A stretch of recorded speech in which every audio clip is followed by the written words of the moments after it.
So part of engineering this part of our wall was to not have to waste all the time in building this wall at its full height into this hillside, to have a stepped concrete foundation so we're not wasting block. We're just putting enough block in so it overlaps under our ground height. So we're going to go through the procedure of how we engineered that.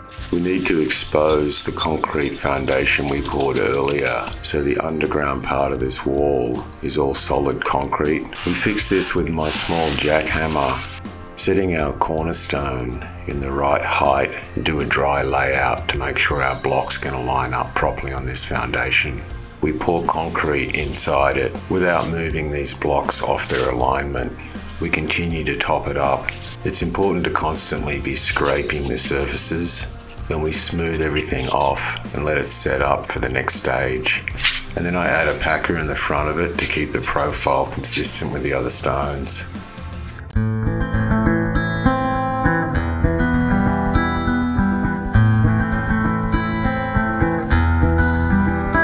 Lay your head upon my shoulder, shut off your thoughts and clear your mind.